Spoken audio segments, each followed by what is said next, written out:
Okay, so guys, we could not be more excited to discuss with you the ban list that just came out today. As soon as I started to see what was on there, I thought, oh, it is about time that we really got a list that shakes up the meta. And I'm just thrilled that we finally get something like that. Before we started recording, Diabolus, you and I were, and Matt, we were talking about how it's been so long since we've had this, where it's just been little tweaks, and now we've got something to be excited about because there's so many different changes. Was that your guys' initial impression too? Like, oh my gosh, there's a lot to really break down. Yes, absolutely. There is so much to take from this ban list. And some things I agree with, and other things I don't, like a certain trap card coming back. Uh huh. But we'll get into it. Matt, how I about you? I was at work, Uh um, huh. and I didn't even know the ban list dropped. Like Oh, I just got I'm in a bunch of group chats, and someone was talking about a certain card. And I'm yeah. like, why are we talking about this? And so I just scroll up, and I'm like, oh my god, the ban list. Yes. I found out because I had my phone near me and our group Discord started talking. And then at my lunch, I tried calling Casey because I was like, this is nuts. And so, yes, just very excited. Casey, were you excited too when you first saw that there Yeah, were when I changes? eventually got to see it, I was actually up this morning when it came out. I just didn't know Oh, it came out, awesome. Oh, and wow, then I wow. passed out. Well, So I found out around like 4, 5 ish. oh my god. Well, so you already. Oh, that's interesting. All right. Well, let's go ahead and jump into it here. So, for those of you who have not seen, here is the forbidden card list. And when Grunt and Obelisk Blue 13 and I were discussing this last night, we discussed what we thought might get banned. We were thinking about Protos, or I don't think I pronounced that right. How do I pronounce that? It's Protos. Oh, it is Protos. Okay, just making sure. Either one.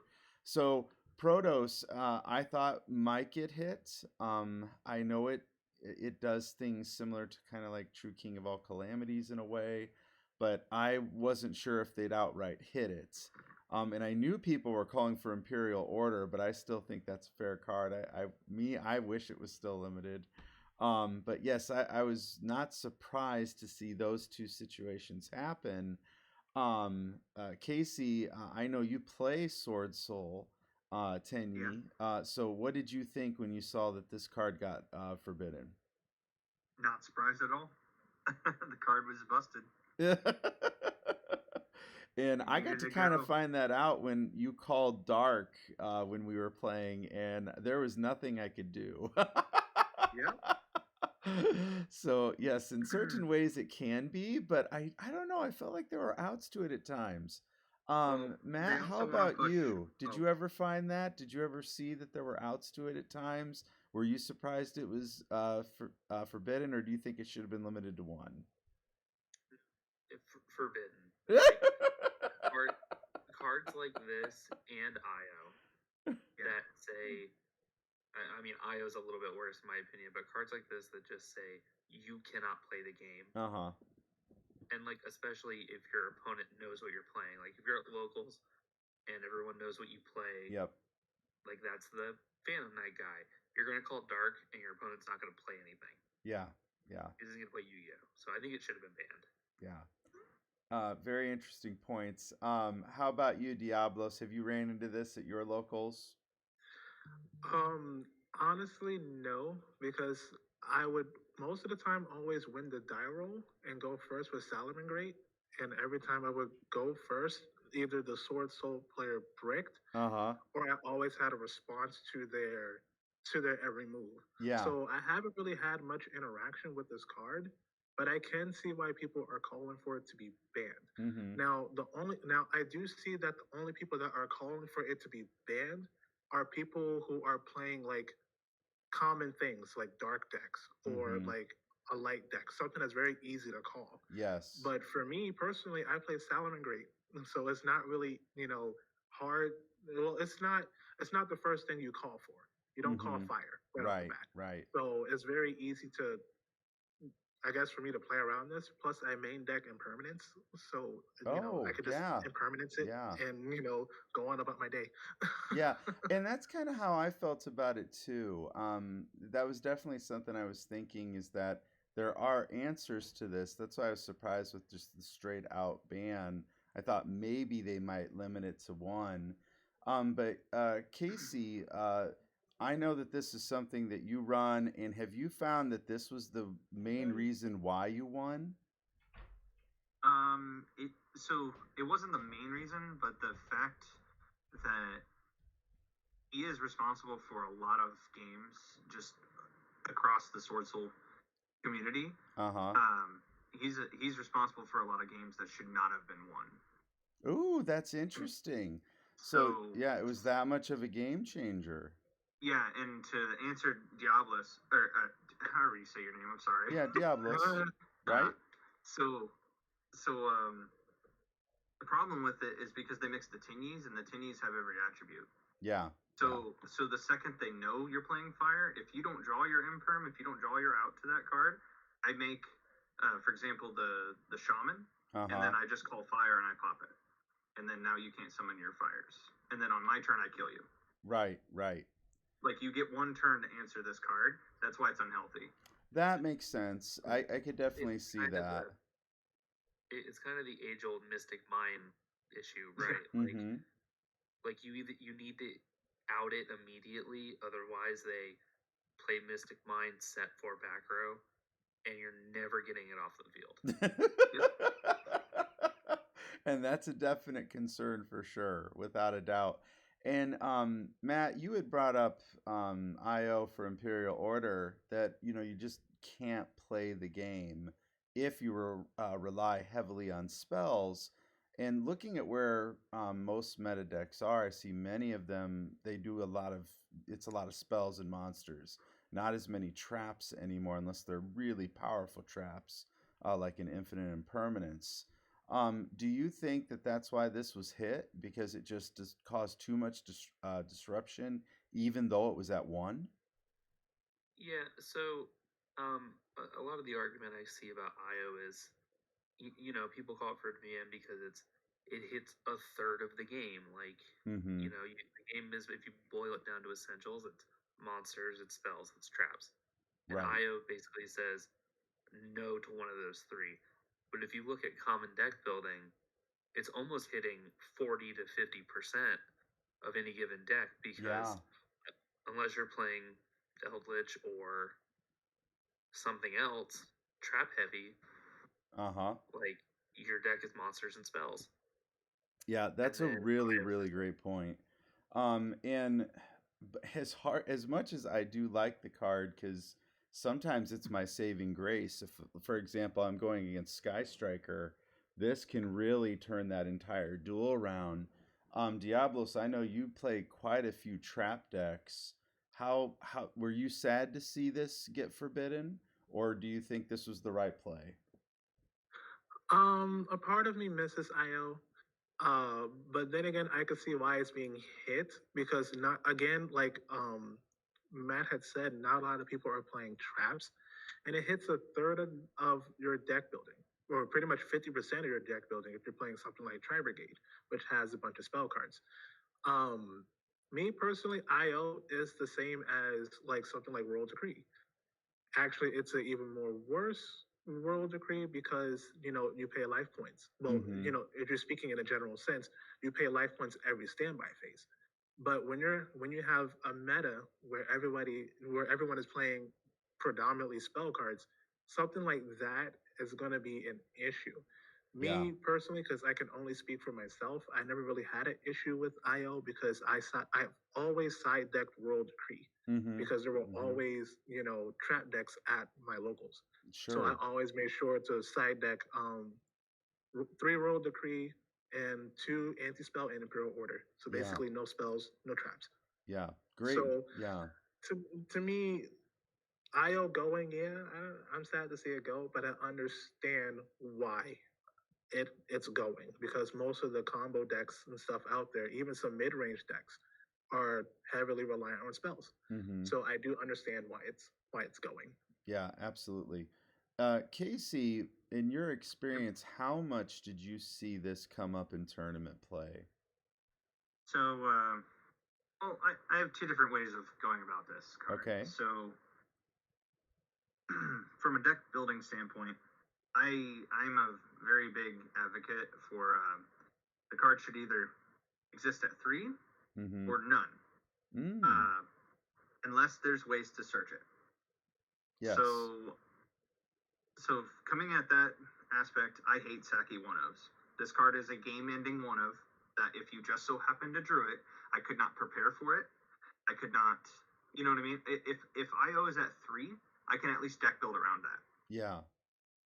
Because then I can expect it every game.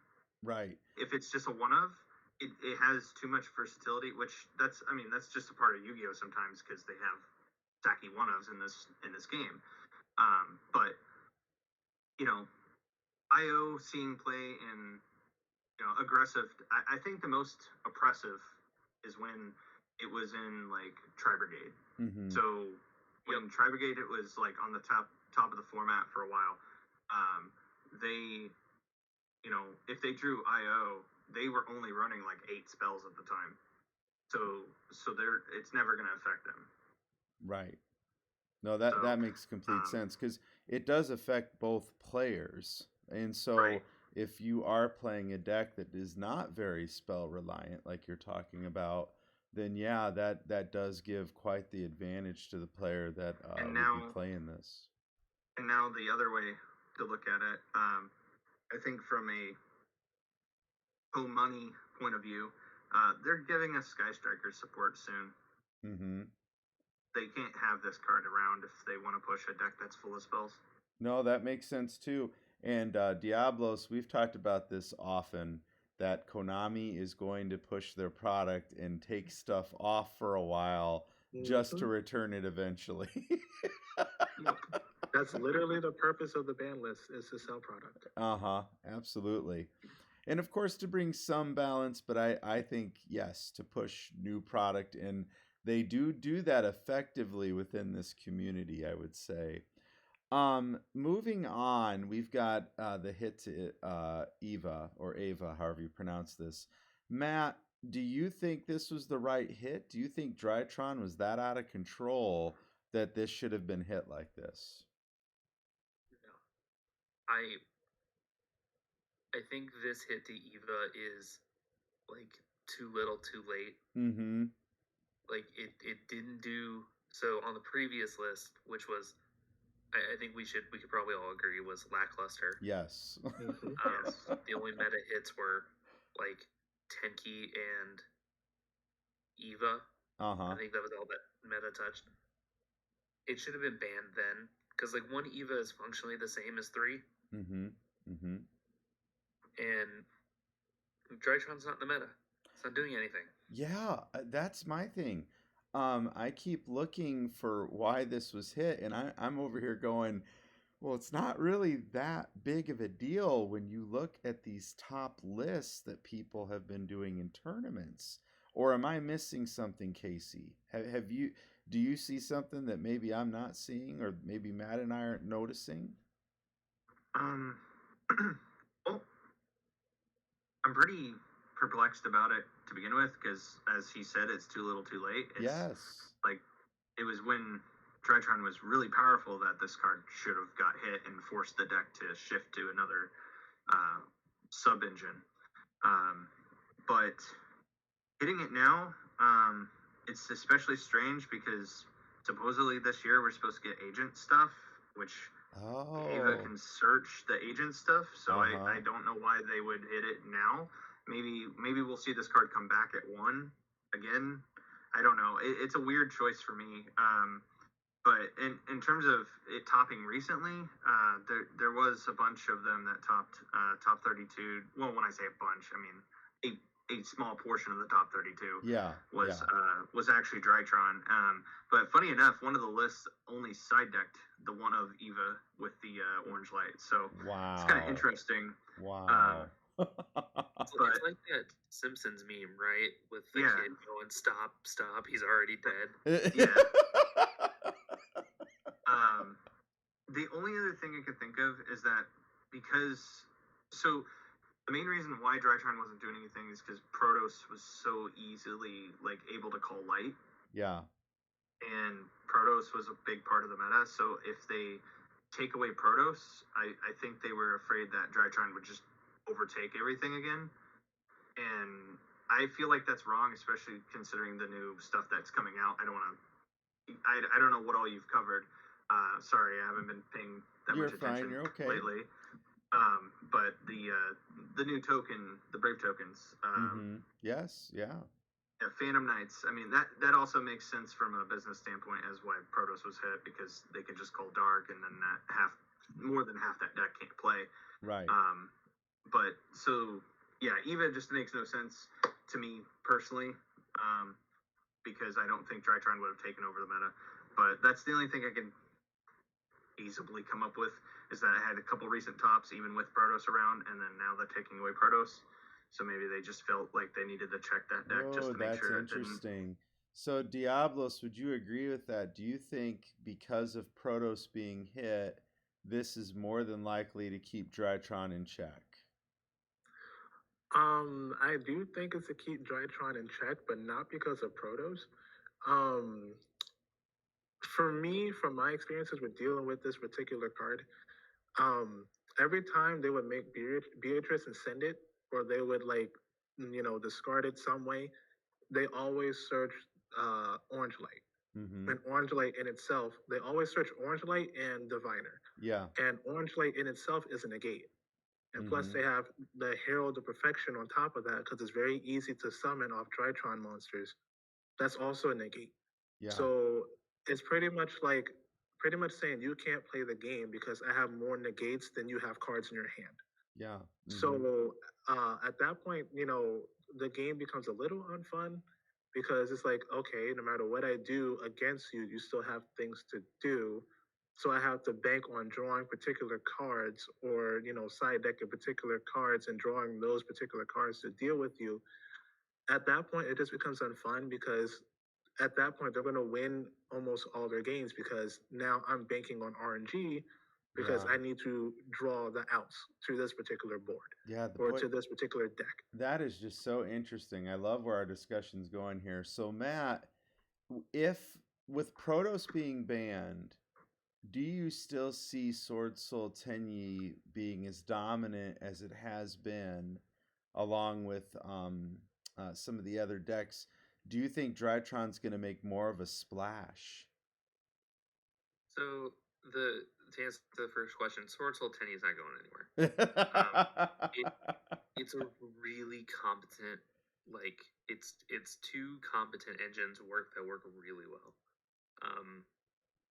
The Sword Soul stuff is powerful in its own. I mean, their one Mo Yi gets you a negate, archetypal negate, and a Barone, and then the Tenyi portion can get you into Baxia, Yazi. Yeah. They don't necessarily need Protoss, but yeah. I think also with the hits to Bird Up. Yeah, perfect timing. Yep, go ahead. Which we'll cover in a minute, but oh no, I already got it up. Keep going. Yep, you're fine. Oh, but the hits like Bird Up. I really think that I think they're preparing for combo players to kind of jump. And I think Drytron's probably the next best. Like, if you can't afford to play Sword Soul, because it's kind of pricey. It is pricey, yes. At least for me, I'm very big budget wise, so. Me too. Right, I was gonna say, I know you're with me there, Diabolos. I know, Matt, you and Casey, you guys run in a different circle when it comes to prices of cards. I don't know what you're talking about. Don't at me. The most expensive card in my deck's $30. Oh, see that wow, see that's more than quite a bit of mine. So No talkers is cheap. But anyways, getting to Bird Up here, because I think this is a perfect segue.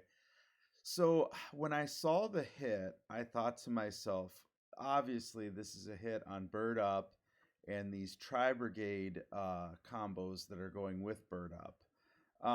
Do you think that's the right call? Yeah, it's a really good call. And do you think it's because of the Apex Avion? Is that just too much advantage to end on? What was the big thing that they wanted to stop by hitting this card? The Morgue is better LP. It's because if you look at it, you're never like linking it almost like hard, like actually making it. You're using a Tri-Brigade. It's a 1-card link 3. They get you either a negate or a floodgate. Great point. With protection. Yeah, that's the other thing. I think people forget about the protection part of this card all the time. And I ran into this at our local. I think the gentleman came with you guys that was playing this deck. I can't remember if he made this, but I know he had the Apex Avion out on the field. And oh man, it was brutal trying to work through about 2 or 3 interruptions. I mean, that's tough sometimes. So yes, I do think that this is a good hit because of the Apex Avion. But Matt, do you think that the problem card is more Apex Avion? Like, is this going to be fine now in most decks? Because I know that Flundery still play the card without a problem.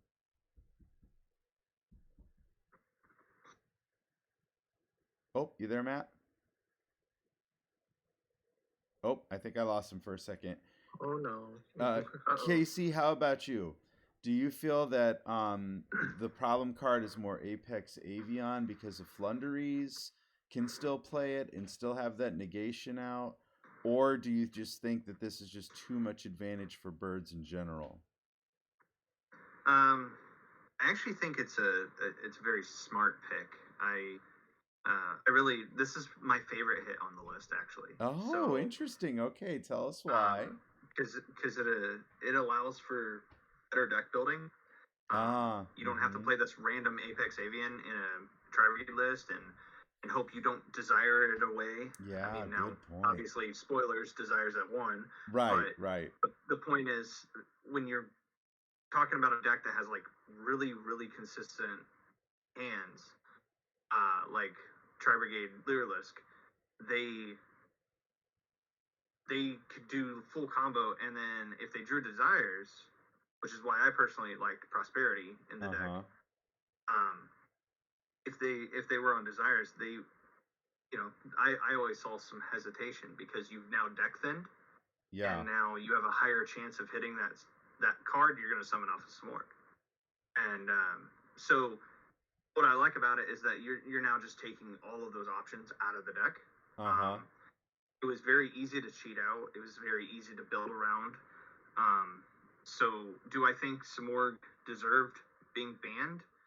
No, but I like this pick and the other pick far better than what they could have done, which would have probably just killed the deck. Interesting. Very interesting. Diabolus, would you agree with Casey that this leads to that better deck building? Well, I built Tri-Brigades a different way. I used the Ancient Warrior engine in my Tri-Brigade build.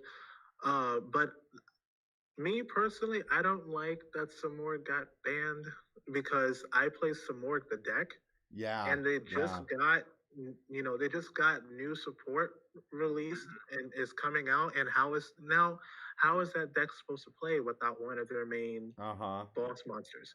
And from that aside, from a Tri-Brigade standpoint, this is a very hard hit. Like, it hits a lot of things in that Bird Up deck, particularly Apex Avion and the Wind Barrier statue, because those were the two things that were kind of like locking the opponent out of the game. And then some more can just resummon out Apex Avion. Right. Whereas with the Barrier statue, if you beat over it, you lose it. But with with Apex Avion, you can just resummon it again. Yeah. And also, not to mention, even if you do lose that Apex Avion off Desires, you could just more summon Nerval. And that really, and Nerval can't be targeted. You can't really do anything to Nerval. You can't pop it. You can't really, do anything to it because it can't be targeted. Yeah. Great. So point. I do understand why Samoric is on the list, but I kind of don't like it because I play Samoric the deck. Yeah, and that kind of helps. That's such a great comments. point. I just wanted to jump in because I agree with this so much. It really stinks when a deck like Samorg, like you're saying, this is key to it working, and now it's been punished. And I hate when that happens, but I completely agree, Diabolos. It makes sense to hit it because of what it enables in so many different decks. Casey or Matt, who is jumping in there? Who wanted to jump in? Okay, go ahead. So, well, you kind of took the words out of my mouth on one of the things I was going to say is that unfortunately it's a casualty. It's a casualty of a tier 1 strategy that inadvertently got it hit, which sucks. I know we all have our pet decks. We all have our things that we have on the side that that sometimes get abused by other decks and they get hit and that sucks. Absolutely. But, so my major thing. Oh shoot! How did you put that? That it was the right hit because it enables so much in other decks. Yeah, we were talking about Diabolus, could you help me out? you were just talking where the deck about, doesn't get hurt. Is that what you meant? Like the Samorg deck? No, it's the fact that you said something about Tri-Brigade, like that it kind of hurt it. Yeah, it does hurt Tri-Brigade a lot. Because of the protection on Nerval. So, that's right. So, okay. Actually, now I remember exactly where I was going to go with this. So, back to my deck building thing. So, most of those builds, like those boards that they were ending on with some work, that caused Droplet and Dark Ruler No More to be required. Yes, good point. And now if you look at the format, we don't really have that kind of thing anymore. We also don't have to worry about Imperial Order stopping something like Chalice. Oh, so good. For the budget builds. So, what I was going to say is, it's again, I feel like it's a really great pick for deck building purposes because on the opposite side, too, you don't have to worry about that. And a lot of times, birds could set up a checkmate because, yeah, you could draw your Dark Ruler No More, but if I set up the Oath, I can just stop it. Right. Or if I hard drew Imperial Order, I can just stop it. Right. Absolutely. And that was rather unfair. So I like the combination of the hits that they did here in terms of that deck. And I played Tri-Brigade a lot this past format. So no, and boy, what great points, guys. I mean, I man, because Forbidden Droplets is expensive. That, and for people who don't have the money, I'm talking about myself for sure here. That is nice that we. I know you always feel what I'm talking about, Diabolos. It's nice that doesn't have to be required as much. Boy, guys, such good points. You gotta let me back in here on this one too. Oh, you go right ahead. Yeah, go right. Matt, we're glad you're back. Okay, go ahead. So it's hey Maxie. Yeah, sorry. I was going to talk about that next, but you're fine. Go ahead. Oh, that's right. It's really interesting thinking about it. Like, I really enjoy deck building and like theory crafting. And it's like Casey said, like taking out this, monster floodgate that is going to be there, can't be targeted, so you got to play droplets or Dark Ruler. It like domino effects through the whole format. So like, if you know that people have these cards that you can't respond to, it causes people to like shotgun an IO in the standby phase. Yeah.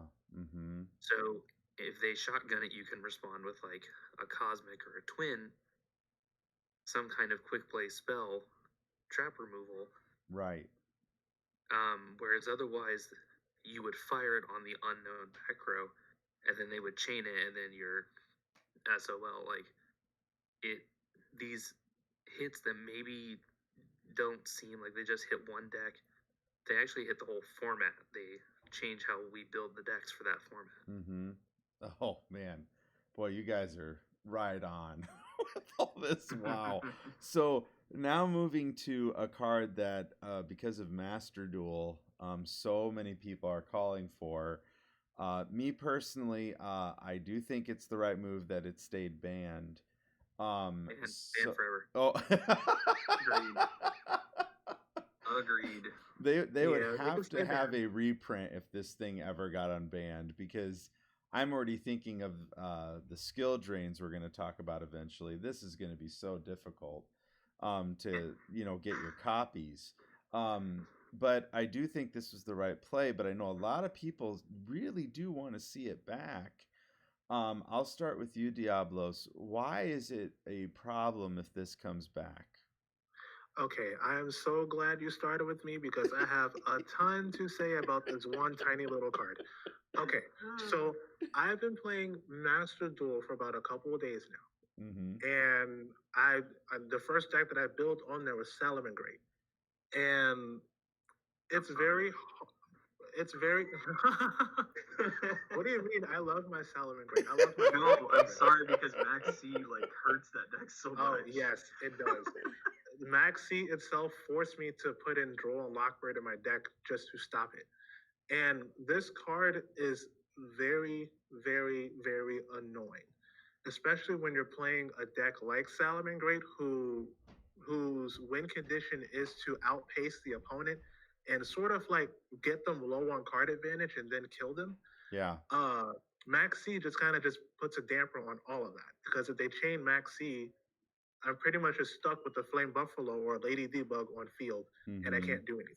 Yeah. So something like this, I know for sure people that are calling for this card to come off are all control players who hate combo decks or hate decks that pop off a lot, because that's the only type of people who would love this card. And me personally, this card should never come back. It should stay exactly where it is at 0. Leave it there. Don't touch it. Don't think about it. Don't do anything with it. Just leave it there. Because this card is very, very, very annoying and toxic to deal with. And nobody wants to deal with this. Nobody. Absolutely no. Okay, I'm done for now. Okay. All right.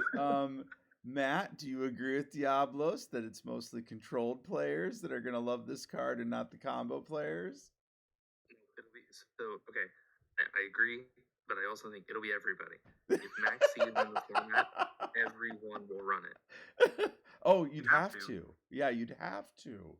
I mean, the special summoning is so bonkers today, but go ahead, continue your thought. I mean, if you don't run it, like, you're just losing out on card advantage. Absolutely. Like, I mean, if you go second, like, you can build a deck to go first all you want. But, like, if you go second and you have a Max C, you're going to start your turn with, like, 30 cards. Yes.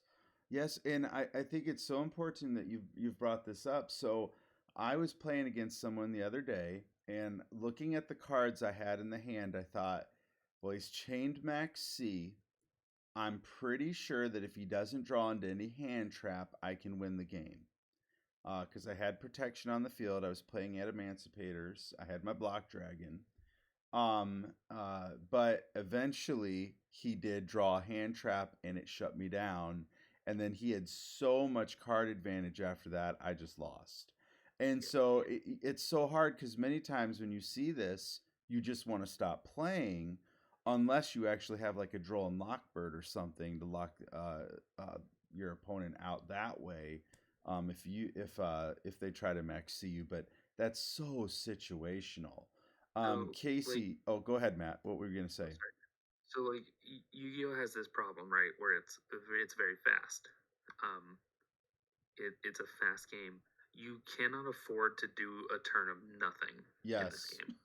Whereas in, like, Magic or whatever, you can play a land and pass and be pretty guaranteed you're not going to die. Like Mm-hmm. if you just see a max D come down, you have one dude on the board, and you go pass, you're probably dead. Yeah, I completely agree.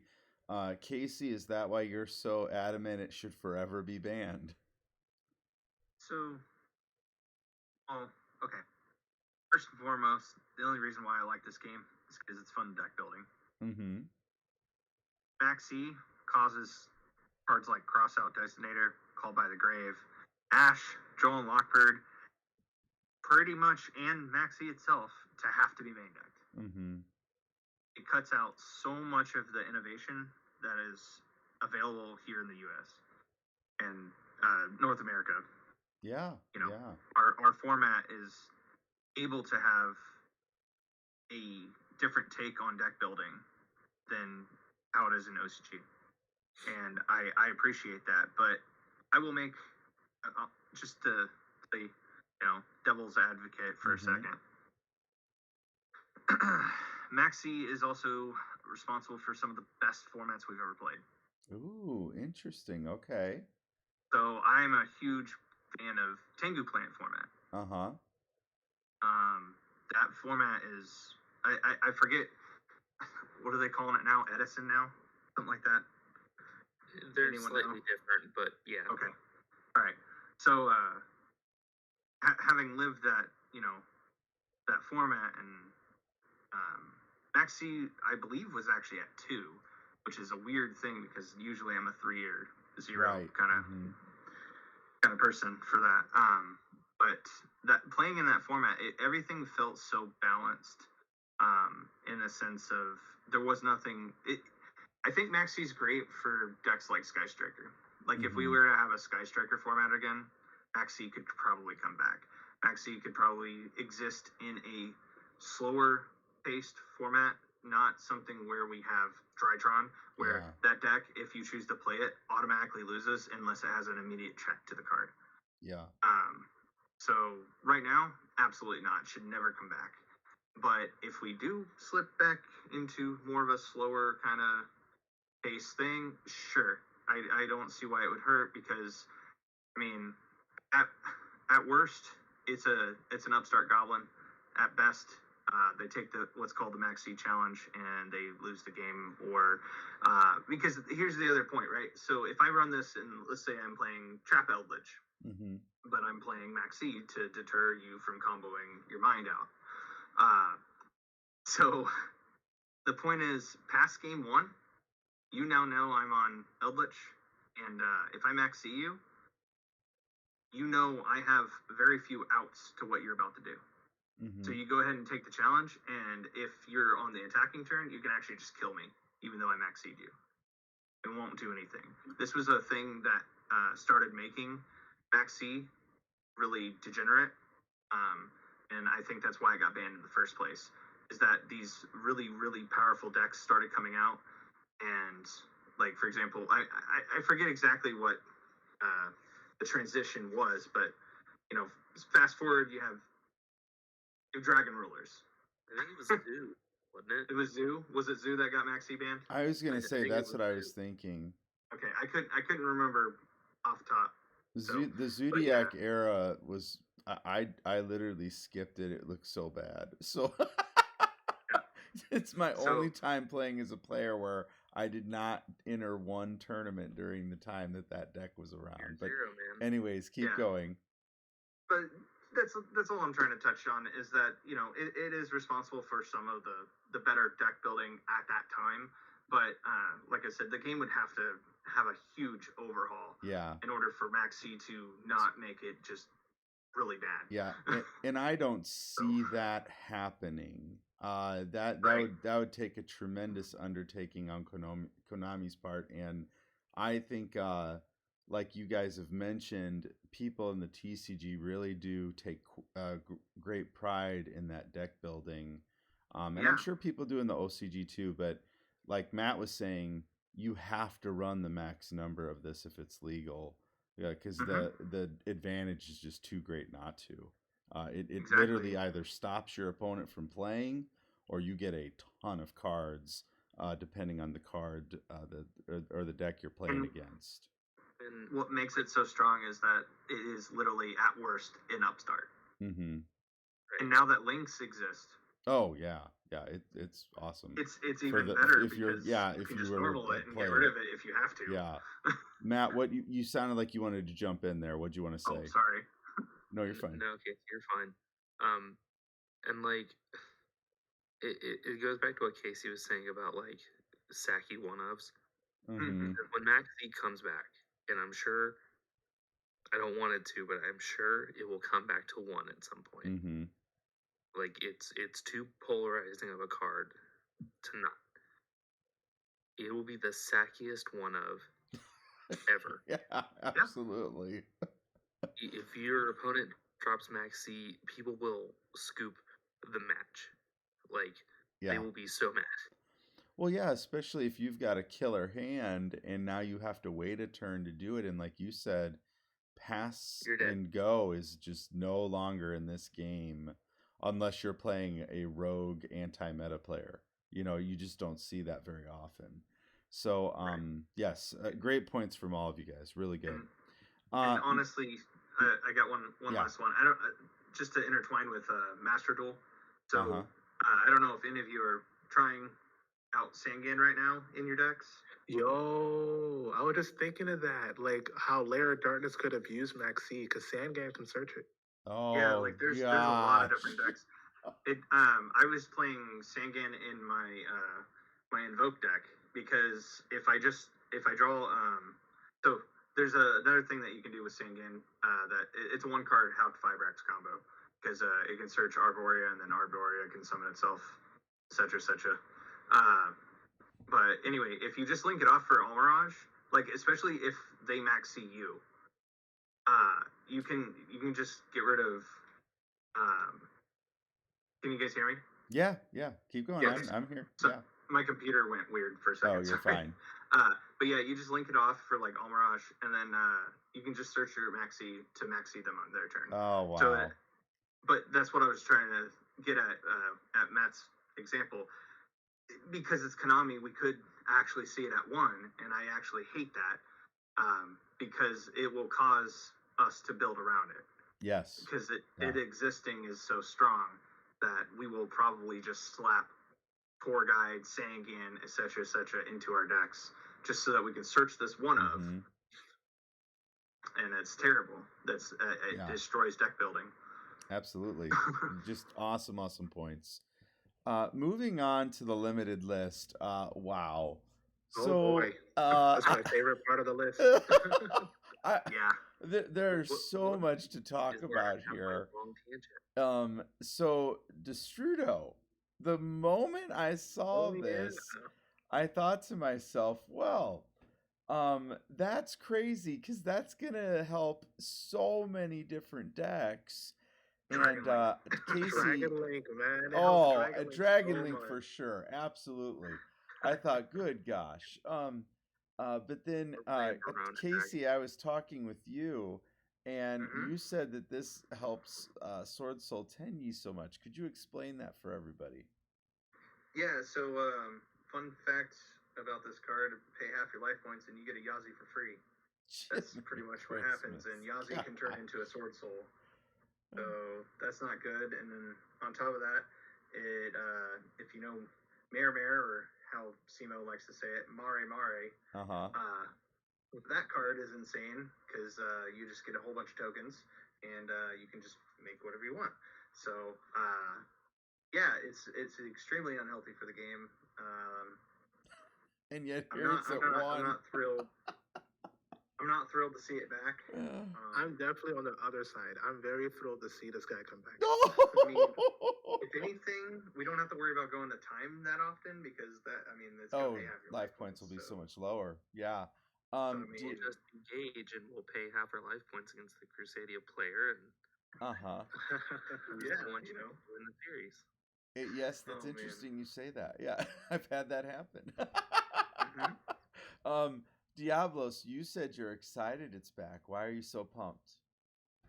Because it gives Dragon Link a lot. Well, I wouldn't say a lot, but it gives them more power and more extenders. Because if you think about it, Starly Seyfried in that deck is very important. Mm-hmm. So you could normal summon Seyfried, send Absa Router, and search this card. Oh, or you could search Knock Division. And on top of you getting an extender, you also get something from Absa Router, which can also bait out a hand trap, which is something that really hurts Dragon Link a lot. So I'm definitely excited for this card to come back. I want this card to come back. Plus, it'll never go to the graveyard. It goes to the bottom of the deck, so I can just search it again on Seyfried. Yep. So I'm definitely ready to see this card come back. And it's a target for Chaos Space. So, man, Dragon Link just win with this card. Matt, do you see, like, we've talked about Sword Soul Tenyi, we've talked about Dragon Link. Where else are we going to see Destrudo? Everywhere. I hate that Diabolus stole my Dragon Link Thunder. As Tim and Casey both know, that's my deck. Yep. I piloted that through every hit, even after LP. And like Destrudo will show up in anything. If you can foolish a card, a free Synchro 7 or Link 2 is really good. Absolutely. Doesn't this help Pendulum too? It makes a free Verte. Yeah. Oh, good gosh. I agree with that. Oh my gosh. Mind blown. Didn't even think about that yet. Oh, wow. You're going to go to 2,000 life points. But like you're going to win the game. Free Verte. Wow. The control situation that you can build by doing that. And especially if you have a way to gain those life points back, because there's decks that can do that. Oh my goodness, Matt. That's a great point. Wow. The new what's that? The Trap Dino deck. Yes. Yes, the Dino one. Yes, the Dino Rustler one, right? Is that the one we're talking about? Rufio. Yes. Oh gosh. Oh gosh. And that enables everything, because then you don't have to pay life points once you hit 2,000. This is the perfect card for that. You do their whole combo setup, set their back row up, find a way to foolish this Destrudo, summon it out, make Verte, pay 2k, get a DPE or Dragoon. Gosh. And then their fusions prevent you from taking damage. Yes. If you're under so much life. Oh my goodness. We covered that about a month ago in our Yu-Gi-Oh! News you might have missed, and we were looking for what is a legitimate way to make this happen quickly and effectively, and you have just made it happen. Oh my goodness. That is a scary thought. Because think about that. You can have your Solemn Strikes on the field. You're not worried about paying life points, or your Judgments. I mean, there are just so many things that suddenly enables, that creates this wonderful advantage for you. Oh my goodness. Wow. So totally. And that deck is really hard to beat. Like Ariande. Oh gosh. Wow. Guys, I'm telling you, I think this is going to be interesting, and I think that this is definitely going back into players' builds very quickly. Now that we've just got also all these other synchro monsters that are out there that are also so powerful. But I didn't even think about the Anaconda play. That's just amazing. Let's move on to Snow. This is just wow. So Diabolus, what were your thoughts on Snow here? My thought was, why? Why are we bringing this back? You know, because normally when you see a Banlist ending Charmers, I hope so, because, you know, I see no other deck really playing this unless people build a deck specifically for it to do something. The only thing I could see this card being used in is, in a way, Sword Soul, because there's a level 10 synchro that can banish a card from your opponent's field and or graveyard, I think, if cards anywhere are banished. You don't know about what it does in Sword Soul? No. You banish the trap, and it triggers and gives you a token.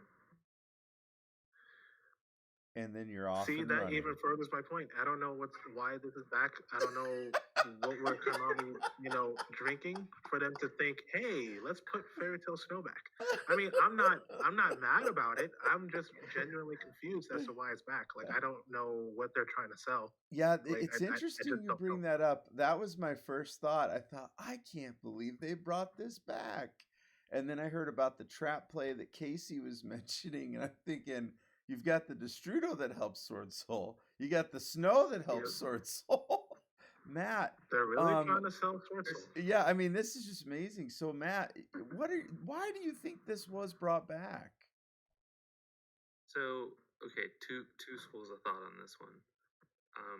The first, and what I think is more likely, is there's a certain card on this page that screws Grenmaju. Oh yes. A certain card that now helps Grenmaju. Interesting. So I kind of think that's very likely, but also Snow stops access code OTKs. Oh, real interesting. handily. Yeah. And I don't think that's the reason. Okay, wait. Walk that through for everybody, because I'm sure there's people wondering how that's happening.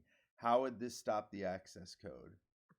Okay, so typically when people go into an access code, they're making it with a link 3. So it's usually 53, and then they have some other body on board to get to the 8,000 damage. Right. Some people, depending on the deck, play Update Jammer, which lets it attack. Great. Yeah. I was just thinking about you, Diabolus, when he said that. Keep going though, Matt. Fairy Tale Snow is not a once per turn in any form. Mm-hmm.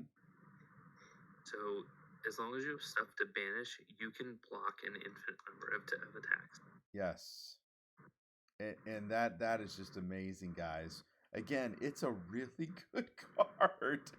But so do you think that was the reason it was brought back and why access code wasn't hit?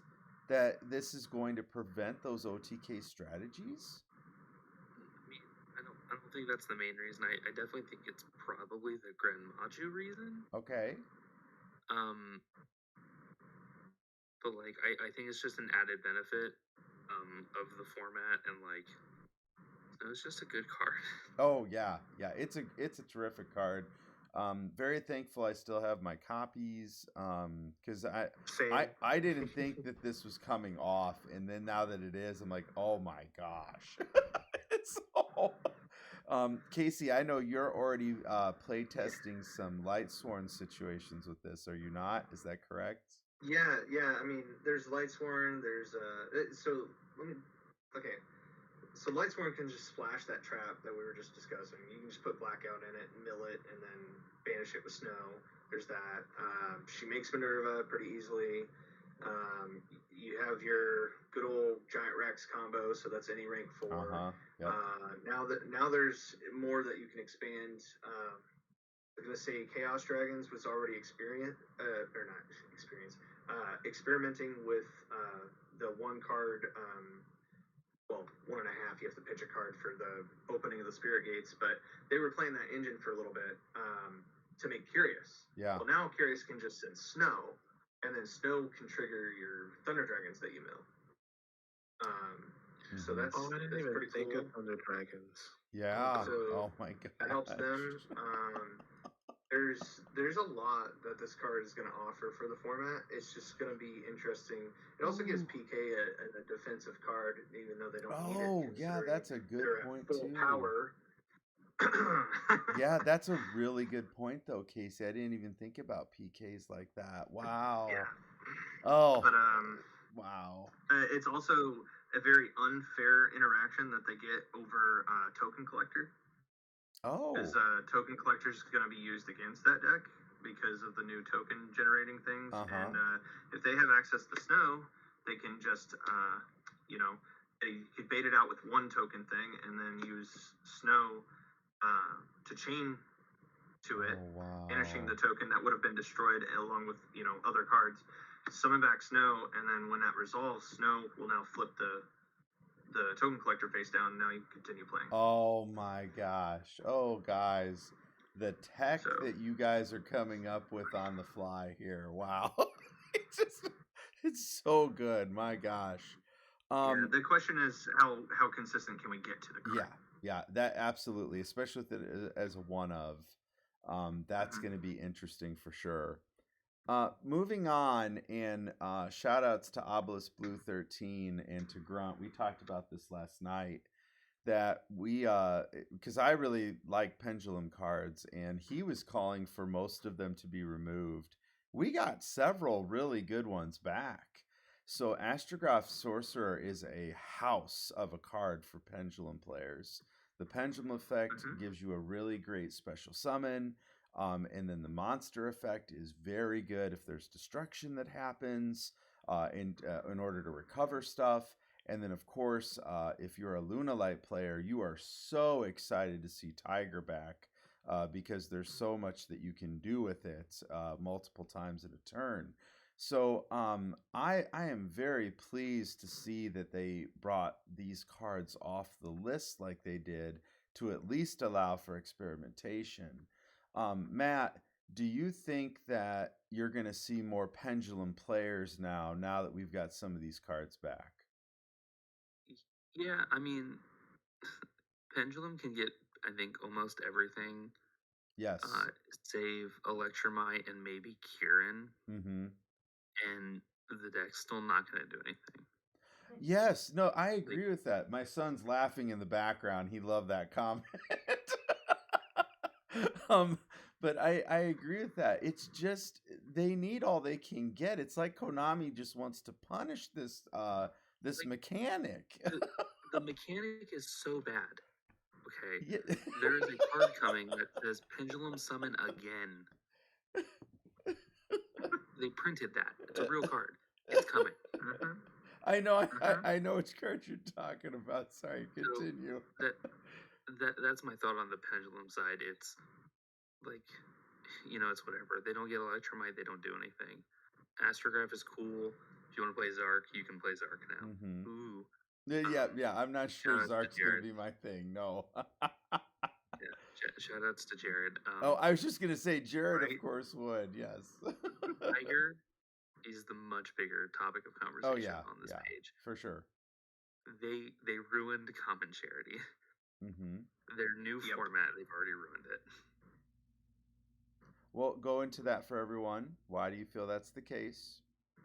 So, Common Charity, for a quick explainer, I'm sure you've already covered it when the thing came out, but your deck can only contain common cards. Mm-hmm. Lunalight Tiger is a common. Is a common, yeah, absolutely, yeah. So the best decks in Common Charity, as people have found, were Tenny. They were already Lunalight, and there's something else that makes it towers, and I can't think of what it is. Goki. Oh, Goki for sure, yes. Realistically, those are the three best decks. That was Lunalight without Tiger. Mm-hmm. With Tiger, it's the best deck by a country mile. Yeah, that's a great point. In Casey, I know that you also do Common Charity tournaments. Do you think that is, without a doubt, going to ruin that environment that so many players have been enjoying? That card in particular definitely makes Lunalight do more things than it probably should in Common Charity. Mm-hmm. So do I like its existence? No. But I'm gonna just say that something rogue like Lightsworn now has a chance because we have Snow. Oh yeah, because that's a common as well. We have other things we can do in the format. Like we got a couple nice little tools here and there, but and then I just don't know how to put it. Tiger, he's right. I mean, Lunalight was, if not the best deck, it's definitely top 3. Yeah. So no, it does ruin it to an extent. Until we get more things that we can toy with. So. Yeah, great points. Diabolus, how do you feel about these pendulum cards that have come off? Personally, I don't care for them. If Because I'm the type of person who, okay, I gotta see you do something for me to, actually like have you in my mind. Mm-hmm. So unless I see them do something, then they're not really on the forefront of my mind. Now, Luna Light Tiger, now that is actually pretty huge because just that one card is basically an extender Yeah. for a deck that's not even playing Luna Light. And me, I would want to see these cards do something first because they still don't have Electromite. So Yeah. what are you guys doing? I need to see them do something first before I guess make a judgment on whether they're good or not, or whether they're good to come back. I need to see them like do something. I need to see them actually in play to formulate an opinion. Tune into a Triff gaming stream. Most likely, that's where I'll find it. Excellent I points. I went into his stream earlier, and I was like, "Please, Triff, explain to a poor simple fool like myself what the best deck is." Totally expecting the pen best deck response, and he said, "Whatever deck you like, bro." Oh, I love that. I feel nice. like I got debated, and I was doing the debating. Well, it's going to be interesting to see, especially, I didn't even think about the common charity tournaments, what that will be like. So that's, boy, such great points, guys. Now, I was very upset to see Pot of Desires go to 1. My son and I, we love the Banish deck, the Grand Maju Banish deck. That it's super fun. Yes, oh, I know. Love it's that fine. deck. It has plenty. Yeah, well, but this is a big card for that deck. It's true. And so I have so many opinions on Desires. So I was bummed by this, but when I have seen our local that we do online, and then the locals that I've been to recently, Desires is everywhere. It is everywhere, but it doesn't bother me because there's always the possibility you're going to banish what you might need, and then you have to play differently. So I feel that it's a fair card. So I'll start with you, Casey. Why do you think they put this to 1? Oh, there's a bunch of reasons, Tim. Oh, okay. So Casey's gonna steal my thunder, and I hate him. I'm sorry. Okay, hold on. What are you gonna go after? The playability thing or the money thing? This is my This is why I told Tim I wanted to be on the podcast. Oh, well then. Okay, I don't want to take it. So that's what I was gonna say. Let me just go next. You talk. Would you prefer? Fine. Yeah, Matt. Let's have you go first. Then go ahead. Yeah. So. No offense to Casey, but this is the exact reason I want to be on the podcast. I've been getting room for this opinion all day. Pot of Desires is the best pot card currently legal. Agreed. Okay. It is a draw 2 with no restriction besides a hard once per turn. Yeah. And it beats Extra Heaven Prosperity because you are never guaranteed to see cards in deck in the main deck.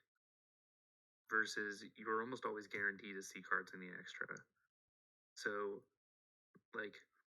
extra have banishing 6, 3 or 6, and it has to be the first card you play in the turn. That's enough balancing for it. And you can't draw. You can't draw. Yeah. And it's random. Yep. So, extra is inherently balanced. It's a good card. Prosperity, a little different. You get to choose, but if you're choosing 6, you're more than likely choosing long game plan cards and double copies, which effectively reduces the amount of times you have to see a Chi Xiao in Sword Soul matchups. And the cards you get, so the card you add is known, your opponent knows it, but they also know what you don't have.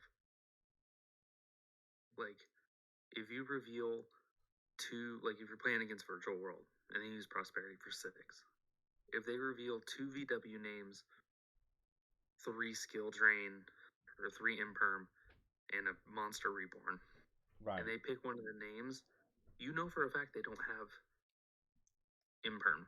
Mm-hmm. Like, that extra knowledge is something that doesn't get talked about, but it's a downside to using Prosperity. Yeah, very good point. Absolutely. And Desires nets you 2 unknown cards. Like, it's so good.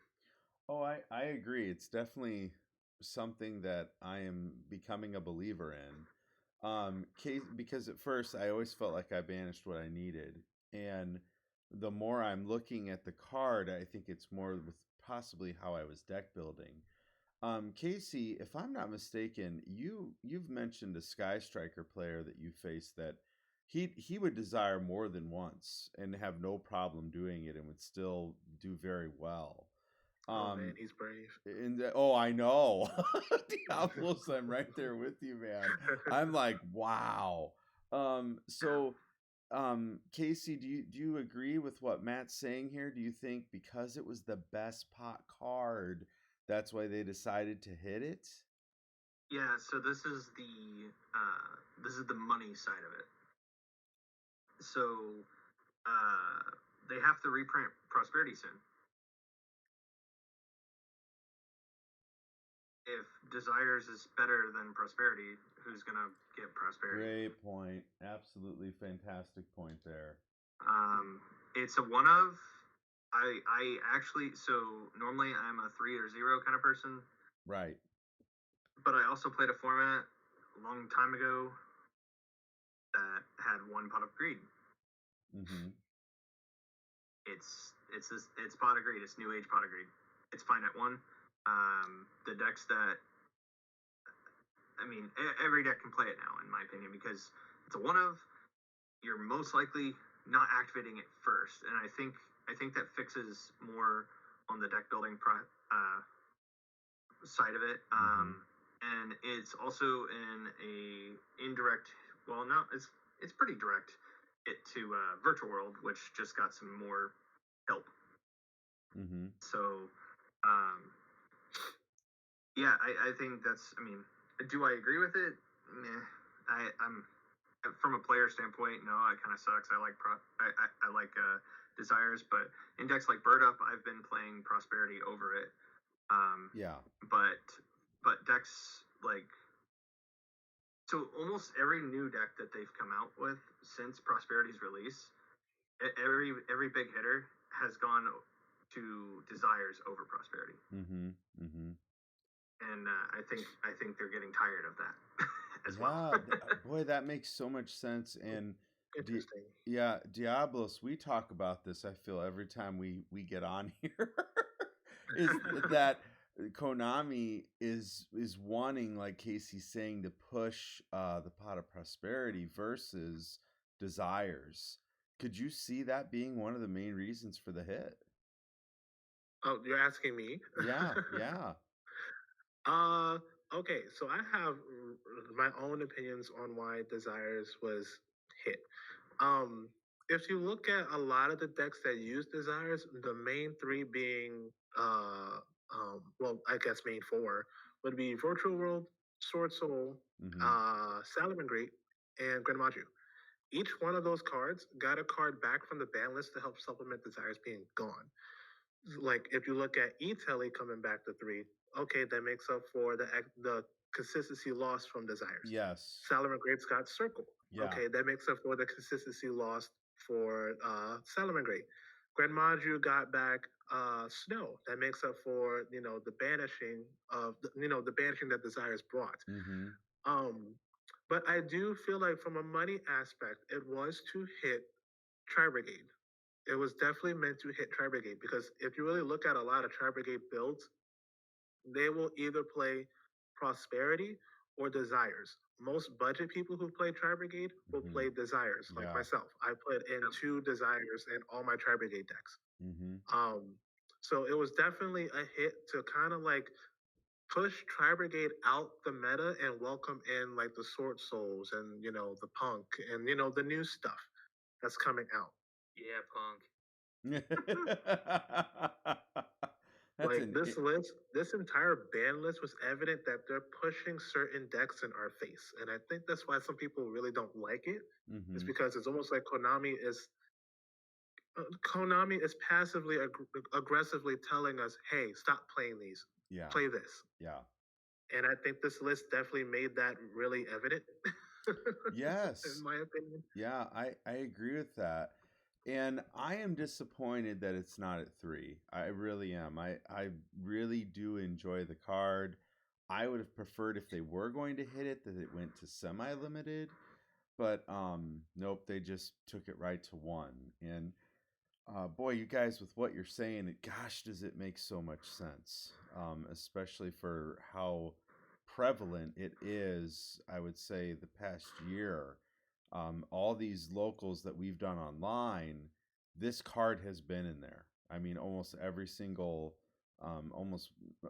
tournament video that's done well, it looks like this card has been around. So, very interesting for sure. Lyrilisk. So this is interesting that they did a little hit here. Diabolus, do you think this was a good hit, taking it to 1? Taking Recital Starling to 1 like this? I'm not gonna, lie to you. I'm not too familiar with Tri-Brigade Lyrilisk. I know they like to summon a lot of birds and they like to summon a lot of chicken women. That's it. But I do. So they're cosplayers. Pretty much. But I do see why they would hit it because again, they're trying to push Tri-Brigade out of the meta so they can make room for new things. And this kind of hurts Tri-Brigade's consistency. And it kind of makes Recital Starling like I would say a tad bit more riskier to play because if you're going second and you try to play this and they out it, you lose it. Mm-hmm. Mm-hmm. So it kind of makes searching things like more bird extenders or a Nerval. It kind of makes searching things a little bit more risky in a way. And it's kind of making them, and borrowing from KC, it's making them really think about their deck building choices and think about how they utilize the cards that they have because they don't have too many more consistency pieces now. Now that the Samoric Link is gone, Desires is at 1, and you got Recital Starling at 1. It makes them really actually think. It makes them actually think when they play. Yeah, no, in my opinion. That makes sense. Matt, anything you'd add there? Yeah, so Recital Starling to 1 is definitely the move. It limits the deck, but also doesn't kill it. So yes. the only reason you'd run more than 1 is because you would make the first, get the material to summon the second, and then the second can search you just about anything. Like it could search more bird, Nerval, oh yeah, or a DD Crow. And then you use them to go into Utopic F-Zero. Yes, right. So now, with Recital 1, you need to go into, if you're going to go the Utopic route, you need to go into another rank 1, but all the other rank 1s are garbage. And if you go into another Lyrilisk rank 1, none of them net you any advantage. So they've essentially stopped you from a free plus. Yeah. And making you run a suboptimal card to get to a Draco Future. Yeah. And I think you guys are dead on here. It just really does seem like a good way to keep the deck in check, but yet you can still play it and have fun. So Casey, where do you see Lyrilisk now in terms of tier? Like, where would you place it? Tier 2. Yeah. Tier 2. I actually think Tri-Brigade should go back to, well, I featured it on your channel once. Yeah. The Melfi. The Melfi version. build. Yeah. I feel like it's going to be probably the best build going in the new format for Tri-Brigade. Just because, the cat plays are super powerful as they have been. Lyrilisk was a little too consistent at doing what it was doing, so I like the consistency hits instead of just killing it. To touch on what Matt was saying, there is a one card. I don't know how many people are actually going to try it. but Sylvan Princess Sprite is the card I went to for my secondary. For the one of, for the rank one. Yeah. And this has a ability to net you a Speller Trap, so nice. Kind of cool. Nice. Other than that, it just mills a name in there. Like if you hit a monster, so it's a little risky, but I mean, it's something that does something instead of being a useless material. Yeah. But yeah, so if their goal was to stop the deck from making Utopic F-Zero, I think that's wrong. They should have banned it. If the point was to slow down the consistency, and then also force the main deck to have to be more clogged, with a bunch of 3-ofs, and then also the restriction of Pot of Desires to check the fact that they're running a bunch of 3-ofs now, that they wouldn't mind banishing. I think they did a great job. Yeah. If that was the purpose. Yeah, I agree. Man, guys, such great points. Really, really good. Now, I also have the answer for Monstergate. Oh, okay. I was gonna ask. Yes, because I don't understand why that card is where it is. Me too. Literally, I'm looking at the list and I'm going, why is Monstergate limited? Is there something coming that I don't know about? Is Eldritch. Casey, can I guess? Yes, please. I don't know what this is for. Is it Ruin Force? Yep. It's gotta be the Ruin Force FTK. That's the only thing I can think of. Who? The what? I don't even know what this is. Yeah, you're gonna have to help me here. Machina Ruin Force. Oh, Machina Ruin Force. Yes. Oh, the Machina Ruin. Yes, I got you now. Yes. Yeah. Okay. I have the deck literally in my hands right now. Okay. Because I've been solitaring with it while I've been waiting for my last 3 rares to come in, and then of course they hit the deck. Oh. I've been labbing the most consistent way to play the deck, and it's now destroyed with Monstergate at 1. Wow, really? Okay. Yeah, it just doesn't exist. So I'm sad because I picked up a bunch of cards that I don't get to use anymore, but it's fine. Spoilers, I'm gonna be playing it Sunday. That way you get to use it, right?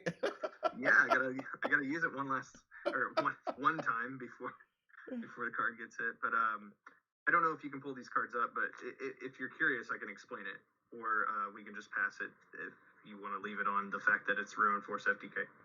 Well, your choice. Quick thought: I'm so glad that they hit this card preemptively, because that deck is so hard to deal with. Oh yeah, and there's really not a good place to hit it. I guess you could hit Reasoning, but again, you have to ash it. So pretty much, it's either you open Ash or you die. And I'm okay with Lair of Darkness losing a Go Second card for that FTK to be stopped, because personally I don't like FTKs. They're very boring to sit. If you want to just play solitary Yu-Gi-Oh by yourself, then okay, that's fine. But I'm trying to have fun. I'm trying to duel. Like, I want some action. That's want some back right. And forth. Yep, you preach it, Diabolus. I'm not gonna sit here and just watch you play. So this game is a 2-player game. Yes, I like that. I don't like I love the way you put that. Go ahead and play your solitaire version of Yu-Gi-Oh. No, I like to be able to have that interaction with my opponent. But there are times if I do want to have that experience, it's fun to see if I can pull it off. So back when Starving Venom was legal, I figured out how to do the OTK, and I did have fun doing that. But yes, I want the interaction. So I think it's good if that's what this was about. And Casey and Matt, I trust your judgment that it probably was. So I'm glad Konami was being preemptive with that. That's a good thing. Just because of time, Casey, we will move on to the semi-limited list here. So I was surprised by some of the cards on the list. So Fusion Destiny had me laughing. I'm like, well, you can still make Anaconda, and you can still, it lessens your chance of drawing by like 10% or somewhere around there. But I just kept thinking, interesting, they just took it to 2. So that kind of surprised me. But I think the big hit here, because I do think this will have a little bit of an impact, is the Nadir Servant. That is a great card. And by lowering it that percentage, I do think that's actually a good thing because of just how much it nets you in advantage, if that makes sense. Matt, I'll start with you. Which semi-limited card were you thinking, yeah, that's the right way to go? Or were there any? Well, I like both. I like both Fusion Destiny and Nadir. Oh, going to 2. Okay, talk about that for Fusion Destiny. I'm curious. Yeah. So, Fusion Destiny 2 does some interesting things in deck building.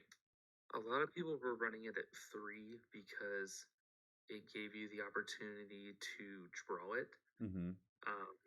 So it worked even if you like went into Anaconda and it got negated.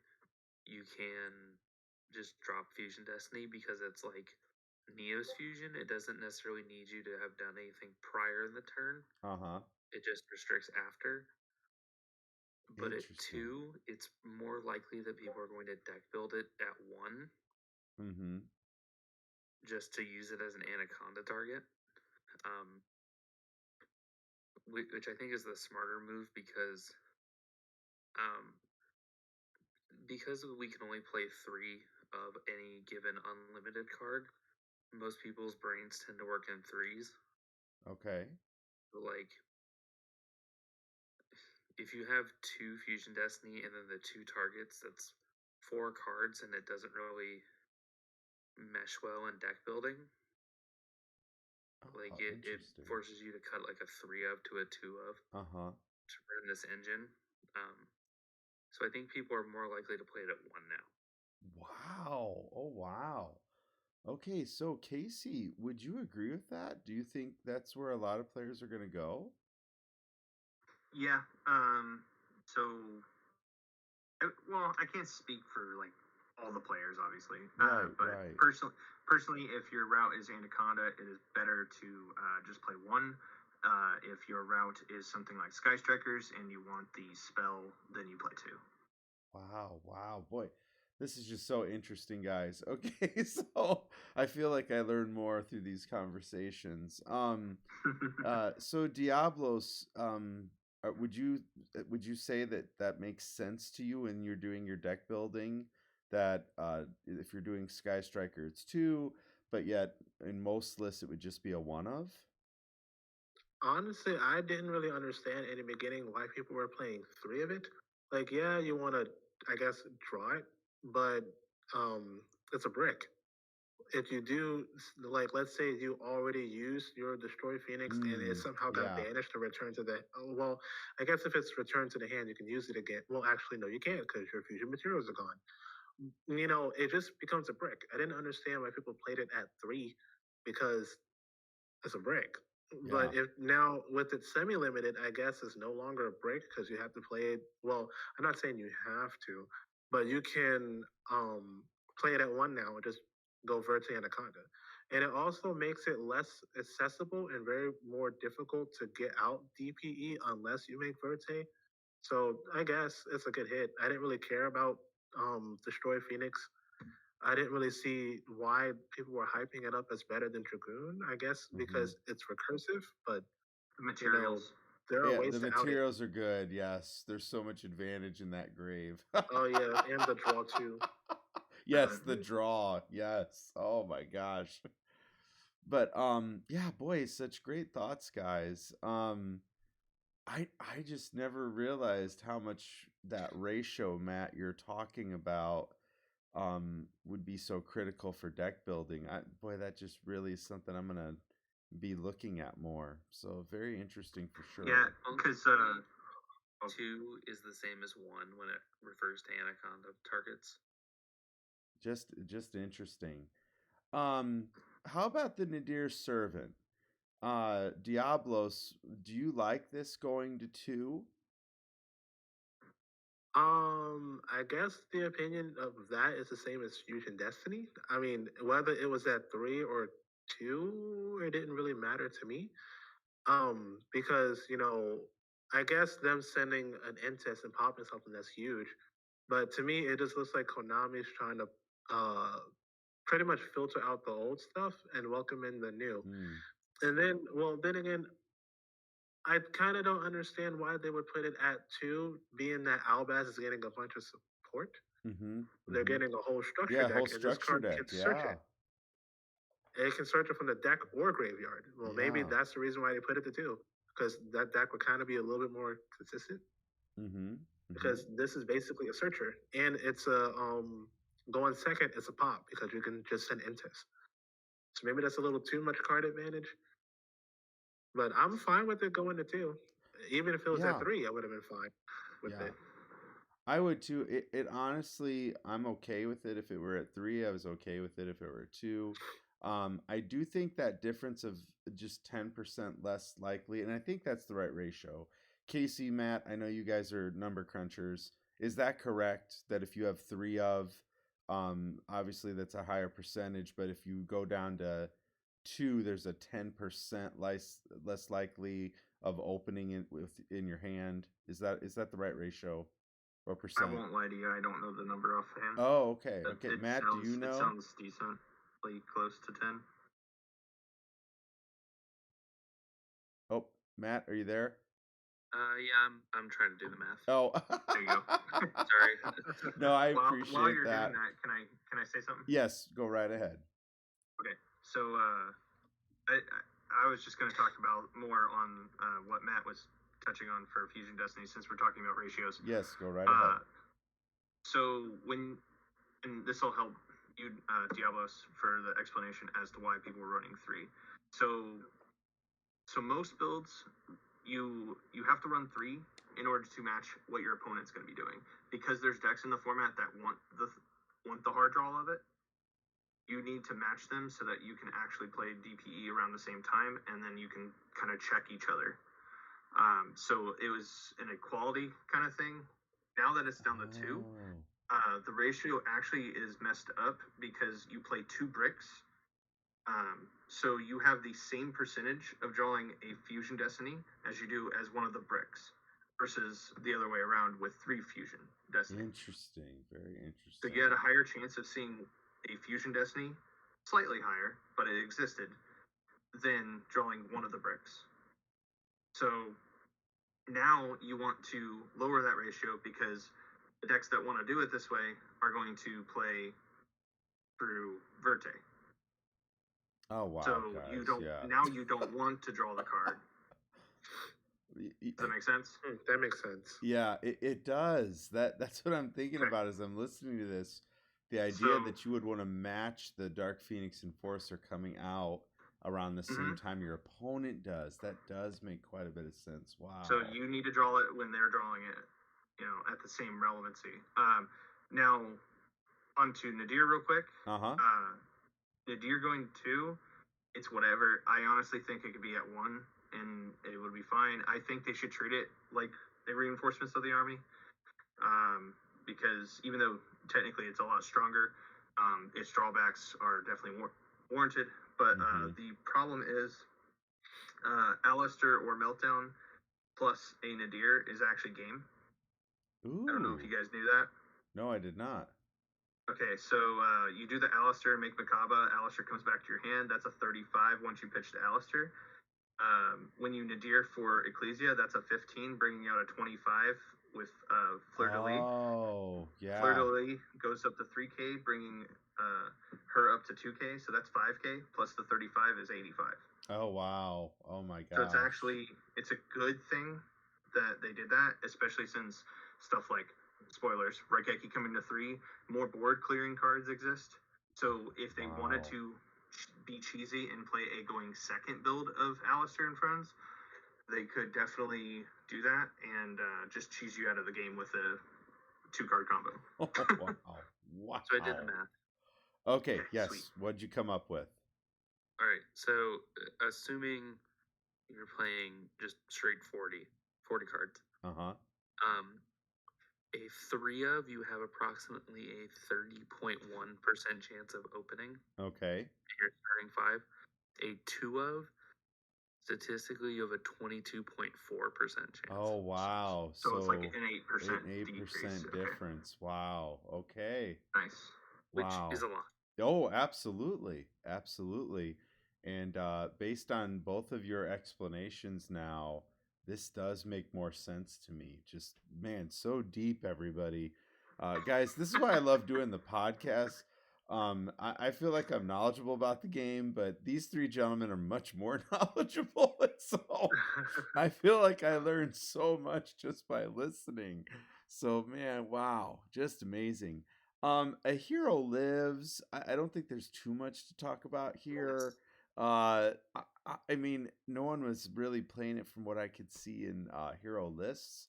So we'll see. Well, it's such a good I would say a hero. Oh, I'm sorry.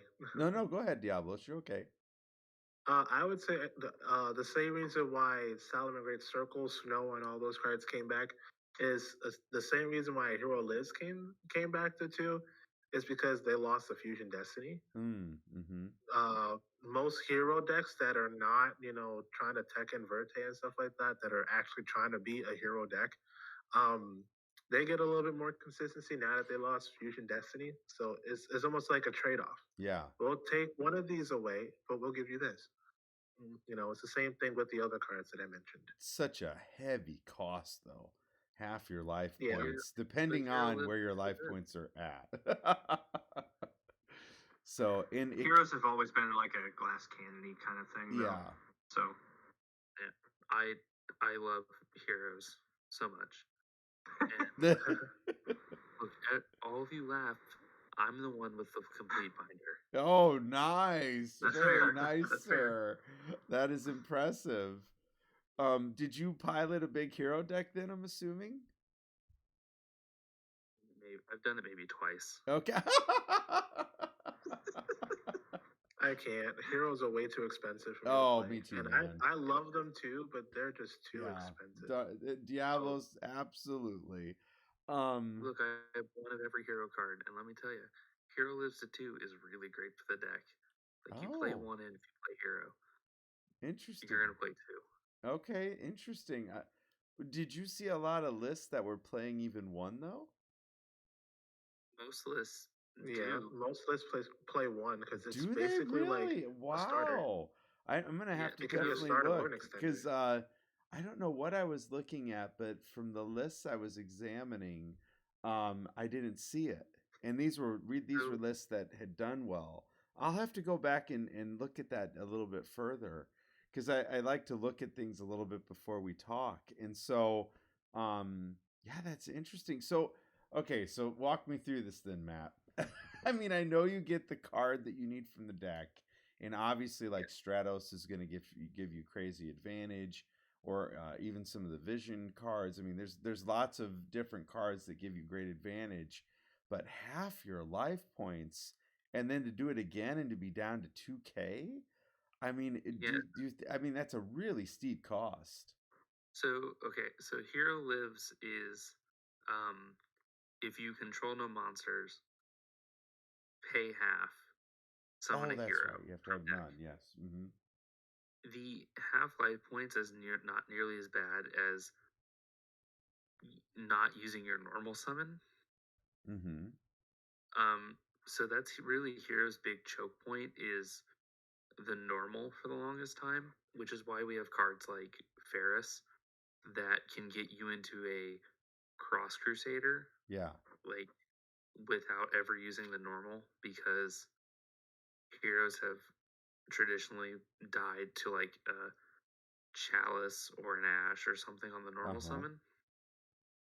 So Hero Lives is a way to get like a Stratos out without wasting the normal, and then your normal can be on another hero that lets you start link climbing if like your Ferris gets interrupted or Stratos does.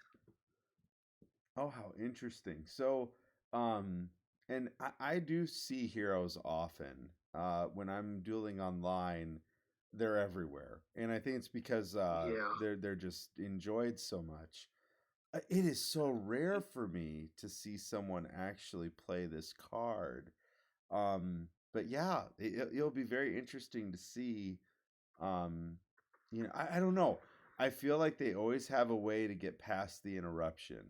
I mean, I've had 3 negates before, and they still find a way to do what they want to do and then start to break up my board. But the yeah, key isn't having the interruption; it's knowing where to interrupt. Oh, without a doubt, that's yes. the key, exactly. Yeah. Is knowing where to hit them. Well, like Matt said, and it does make Stratos, sense on the normal, because usually the first thing they'll do is normal Stratos. That's one of the negates I usually hit right off the bat. When they try to go for their polymerization, that's usually something else I'll try to interrupt with. that one's not so bad. And so, but yeah, but it's just very interesting. So maybe just more deck practice against it. I don't know. I'll have to definitely look. Honestly, I just troll and lock them. That's it. Oh yeah, you got that, and they're in real trouble. Absolutely. So I actually really like this card going to 2 for them. Just to give my little feel about it. Yeah, you're fine. So you actually, so the biggest part is like, you guys kept talking about how Ash can hit like 1 billion cards in the deck, right? Yes. Well, first of all, this is a great Ash bait. Oh, yeah. I'm paying half my life points. You're probably gonna stop me. Mm-hmm. So if this doesn't get ashed, then that would make me feel like you have a different hand trap. So I'd probably go Shadow Mist, search Mass Change, and then Mass Change the Shadow Mist into Dark Law right away. Mm-hmm. So then you can't use some of your other hand traps. Oh, that's a great point. Ooh, that's good tech right there. Yeah, Tim. So like, your big targets with hero is, the normal summon, which is typically Stratos if they don't open hero lives. Yeah. You want to stop Ferris. Like you definitely want to stop the normal summon, whatever it is, and then Ferris or Vion. It kind of doesn't matter which one. Mm-hmm. And those are the vision heroes, always everybody. Stop Dark Calling. And what was that last one? Dark Calling, the Miracle Fusion for the evil hero guy. Yes. Mm-hmm. They only play one, and after that, they cannot summon Bane if it's gone. Yep. And Bane's a house. It's a pretty good card. He's tough.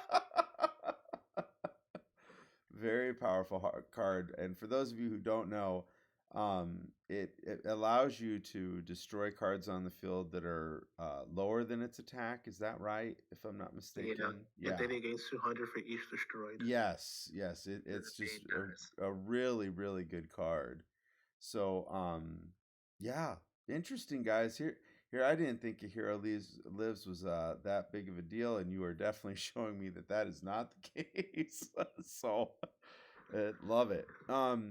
Moving on here, and I know Diabolus, I'll definitely start with you because I know how much you love your Salamangreats. How pumped were you when you saw Circle go to 2? I was very pumped. I wish Gazelle was there too, but Circle is fine. And I think it goes back to the point of desires getting limited because Konami's not dumb. As soon as they brought Mirage Stallion back, Mirage Stallion was already topping some events. They're gonna look at those deck lists. Okay, desires is important to them. Let's give them back something else while we take away desires. Mm-hmm. And Salamangreat Circle is actually a great thing for the deck because I can get it back off Sunlight Wolf. Yeah. It gives me Spinny to the hand. It gives me Gazelle to the hand. It gives me literally any Salamangreat card that I need to extend or any Salamangreat card that I need to prepare for interruption. Absolutely. So I'm excited to see Circle back. I don't care what anybody says, though I wish I had another Gazelle. I'm very content with Salamangreat Circle. Oh, I agree. Mm-hmm. Casey, would you agree this is exactly what the deck needed? I mean, it's just another consistency card. It's good. It's a very good card. Oh, it's a terrific card. It's just, yes. It's just, it's nice to see them give something back to the deck that actually matters for their consistency versus an extra deck card that is just utility slash more combo extend. I mean, the deck already lost to Nibiru, so giving it another combo extender doesn't really help it against Nibiru. Right. But But yeah, I just want to say that I have something to say about the next card. So I'll let Matt. Can I expand on Salomon Great Circle just a bit? Yeah, you go right ahead. Yeah. Okay, so Salomon Great Circle, having an extra one actually protects us from Nibiru because you can protect your Sunlight Wolf. Oh yeah, that's true. Yeah, good point. Yeah. Good point. Yep. Matt, your thoughts? Yeah, I mean, I play Salamangreat occasionally, and like, I think Circle of Two is nice. Yeah. Consistency card. It's not great. Like, I definitely agree with Diabolus. Like, a second Gazelle would be better, but I mean, Salamangrate's a pure Cybers deck. It's mono type, mono attribute, so it has really great help in that aspect. Like, it's a good card, and I think it's fine at 2. Salad's still not going to do anything meta. Right. Sadly, no. Yeah. I like that Diablos currently, right? We just need a few more pieces. But yes. Yeah, go ahead. What were you going to say there? Oh, did I lose you? Oh, I thought you were going to say something else. But yeah, but I do think it's a good card to have for sure. Again, helps with the consistency. So very pleased to see that they did this for the Salmon Great players, because boy, did they just cripple that deck when they first hit it. So it's wonderful to see them bringing more and more pieces back. Casey, you said you wanted to talk about Scapegoat. Go ahead and discuss it. Yep, this is my hot take. This is the worst thing they did on this list. Interesting. Okay, why is that? Because they are already shifting the format a bit. As we know, coming up in our discussion, Eldritch gets a certain card. I don't like the fact that they can flip a Scapegoat on my end phase and kill me the next turn. Ooh, explain that. With what? So Scapegoat is a 1-card access code. In decks that have the extra deck space. Well, Lich has extra deck space. I mean, Altergeist has extra deck space. Paleo Frog, they all have it. Scapegoat gives a boost to those decks. I feel like they were already getting a boost given the shift in the format. Maybe not Altergeist in particular, but I'm just saying slower decks were getting a boost because they've still had their consistency cards. They just weren't as strong as stuff like Desires and all the searchability that the tier 1 decks have. So with that getting shifted, I feel that they should not have gotten Scapegoat back. Because the simple thing that you can do is just any of the tokens, you can just turn them into the link monsters, go into like, for example, you can do the nightmares. So you can do a link spider for one of them, link spider and a token for nightmare, Phoenix, pitch card if you need to, Phoenix and a token go into unicorn, and the last token in unicorn makes access code. Yeah. But doesn't access code need effect monsters? Oh, sorry. So you just turn the last token into another link spider or link Gravo. Yeah, I was talking with Casey earlier about this, and at least how you can go into Scapegoat into an access code. I was thinking of the 2-link Karibos, the Mrs. Radiance, which you used to be able to do with Borrelord or Sword or whichever one that was. So yeah, you could easily do something like that here. There's also Topologic Bomber that's really good in Eldritch because you would just get that for free against a control matchup. Yeah, that could get brutal. Matt, do you think that this is going to be a problem? It remains to be seen. I like the way you put that. I think there are decks that can't like inherently make an access code, and like Casey said, have the extra deck space to run it. Mm-hmm. I think they'll play it just to get into access code because access code is that good. Yeah. Oh, it is. Yeah, absolutely. Absolutely. But, hey, they got to move that new unreleased Amanda LaPalme merch. Oh my god. Joke she made to tell the guys, Casey, that if I got us hold of those goat plushies, I would bring them and I would play Scapegoat. And if I activate and resolve it successfully, I'm putting goats on the table. Attack my plushies, you fool. Oh my god. Realistically, I think it's okay for it to come back, specifically in this meta.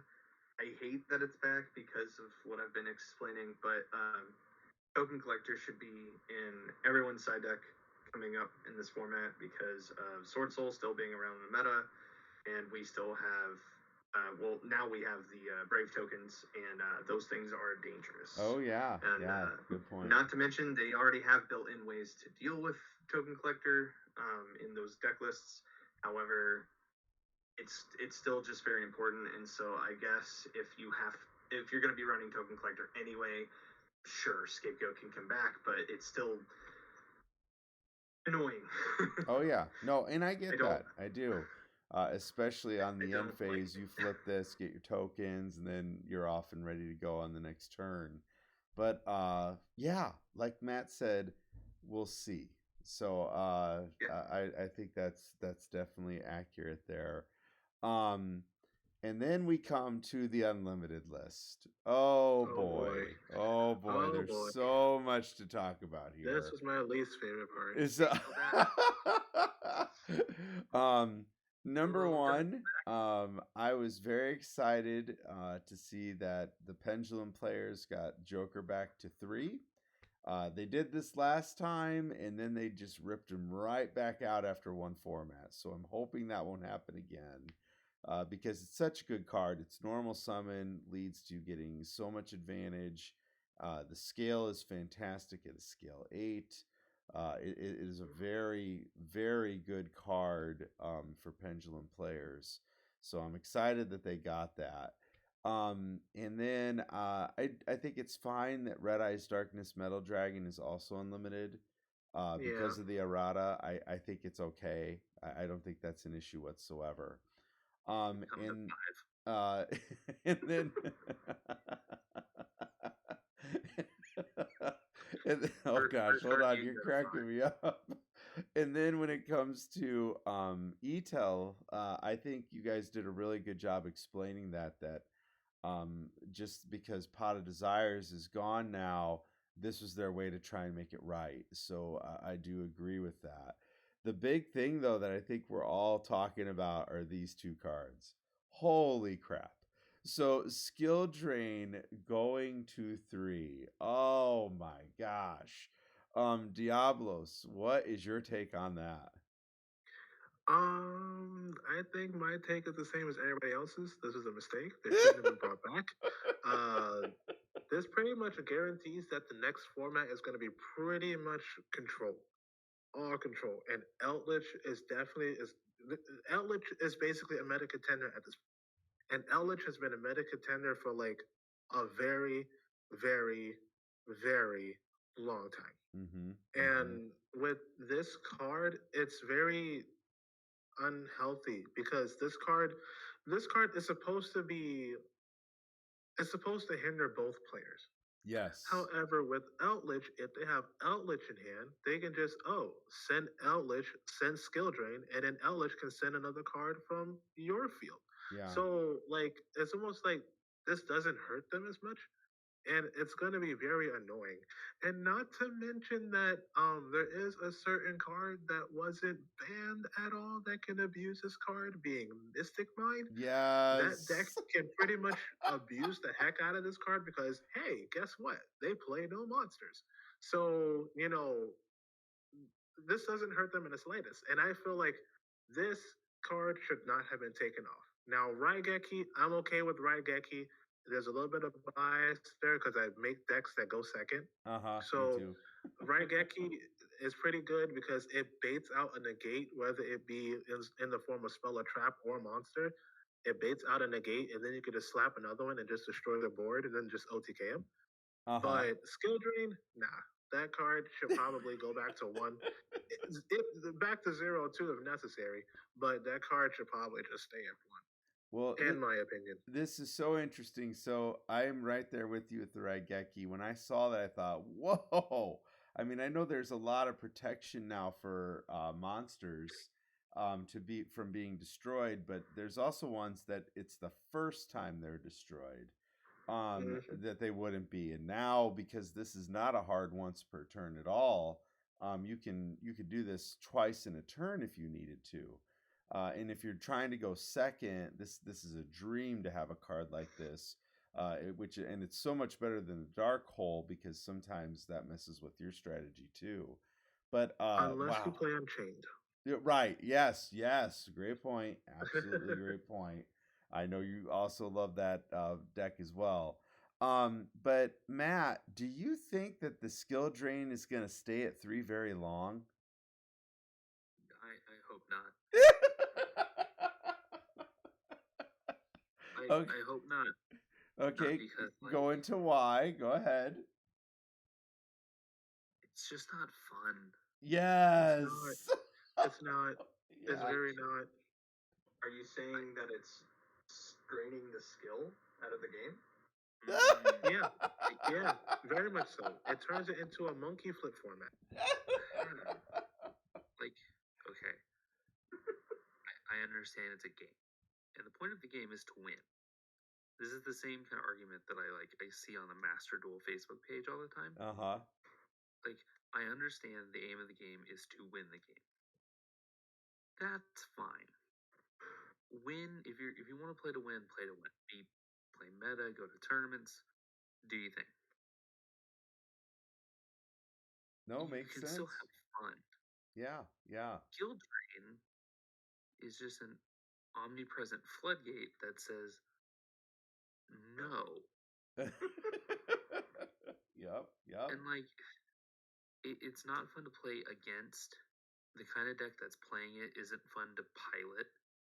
Especially if you're playing it in Eldritch, you don't really need to have a lot of interplay with your opponent. Because if you have skill drain, they're not doing anything, and then you're going, cool, Conquistador pop, swing for 4K. That's what I was just thinking. The Conquistador becomes such a big problem because that trap is still live because it's while you control Eldritch the Golden Lord, right? And so, that's trouble without a doubt. And I think the only judge in this call, I don't know about Diabolus, but I am not a judge. This card causes so many problems with new players and people who haven't played against it. It's annoying. Trying to explain to someone that it activates on field, but if the monster's not on the field, it still resolves. And then they use IO as an example, and you have to be like, well, it's different. Why? Because Konami said so. It's a headache. It's a nightmare. Oh, I have no doubt. And I do think that I'm sorry to interject, but I do think that the only good thing that skill drain kind of brings to the game is deck building, where you have to. Now you may see people play more Forbidden Chalice instead of Infinite Impermanence because with skill drain coming back, people are going to start playing things like Red Reboot or maybe even Royal Decree to stop this. So it does change up deck building a bit, but that's the only small little thing that this deck brings. Everything else it brings is just pain. Pain and frustration. I love the way you put that, just pain. Everyone's saying Mystic Mine is going to be really good this format. It's not. It's not. Everyone's going to be banning back row hate. Oh, yeah. Forms of back row hate. Mystic Mine's not going to be good. No, I completely agree with that. Casey, do you see that also happening here? That it's going to be a lot of back row hate, and then how expensive can the skill drains get to? Because I know my card that's damaged the last time I checked was around $7. Right. How much are these gonna be going up to? Okay, so lots of things to talk about with skill drain. So first of all, to answer your most recent question, so there's a huge jump in price. The rares are like $20-$30 Oh right my now. god! You're gonna be happy about this. So the like hidden arsenal reprint thing that they have coming out that no one was excited for. Yeah, skill drain's in that. Oh, of course it is. We're back to selling product. Unbelievable. So skill drain has a DT printing, and that's why. Okay, interesting. So the lowest skill drain is $31. Oh my goodness! Ridiculous. So I don't know how many people actually realize that it's about to come back out, but whatever. At least it's getting a reprint, so that's nice. That will help.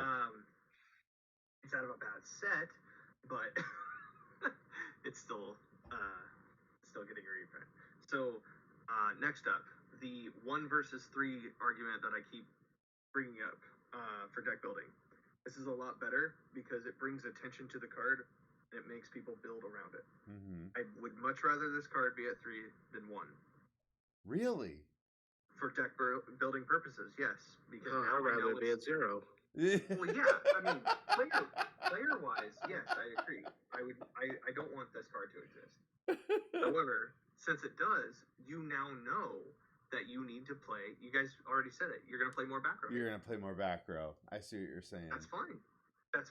If it's a sacky one of, you're already going to be back to where last format was, where Eldritch was still getting random tops here and there. Other random back row decks were getting random tops. People were splashing one main deck Cosmic Cyclone just to deal with stupid Mystic Mind in the main deck. Right. That's the problem. You're getting very inconsistent deck lists because of bad one-ofs that people were splashing. Yeah, that makes sense. So now that's at 3. Attention's on it. Will it power through, or will it fall on its face because everyone's maining Twin Twisters and Cosmics? We'll see what happens. Yeah, absolutely. And I think that's the big thing about this ban list that everyone's so excited about. We're going to see what happens. Same thing with the Raigeki. I mean, I think it's interesting that it's at 3. Do I imagine a bunch of people playing it at 3? I don't know. It's just going to be interesting. It's a good side deck card. Oh, it is a good side deck card. Yeah, it's a great side deck card for going first in a lot of different strategies. I like it. Yeah. Go ahead. Keep going. And my last thing was kind of memey. So this now dictates that Cleafort is now the best pin deck. Oh, you think so? Oh God. Oh God. Yeah, because think about that. You're right. If you have the skill drain at 3, now you've got a big powerhouse on the field that's a 2800 beat stick. Oh, good gosh. Yeah, that's interesting. So You have a way to search the big beat cards. Yeah, this is interesting, Casey. I didn't even think about that. But yeah, people have fun with that. Someone's gonna build it just to meme. Yeah. They're going to do it. You strap on that helmet. Get them floodgates going. Awesome. Did we touch on E-Telly, or did we breeze over it? We did. I thought because I think Diabolus was the one who had mentioned it's a nice help to potted desires being limited to 1. Now you have a more consistent way to get to it. But I had something to add to that. Oh, sure. Go right ahead. So obvious thing there is Virtual World gets support, but they did this for punks. Mm-hmm. It's all punks' fault that we got desires banned because it chain reacted. That's the joke. Anyway, it's all punks' fault. Well, and if punks didn't exist. Again, this goes back to us saying through this whole ban list discussion, Konami pushing product. They want to have us play new stuff, which all of us are going to typically do that anyways. I don't know about you guys, but I love messing around with the new cards and absolutely just seeing how they work. So I'll go to each of you here once because I didn't realize that this would end up being such a long but very rich conversation. I've definitely enjoyed it. Matt, I'll start with you. What is one final thing you think of that you might want to say about this ban list? No scythe, bad ban list. Yes, where was the scythe in some capacity? Whoa, wait a minute. My way of darkness deck, we use scythe. Wait a minute, let's not get too hasty. Nah, man.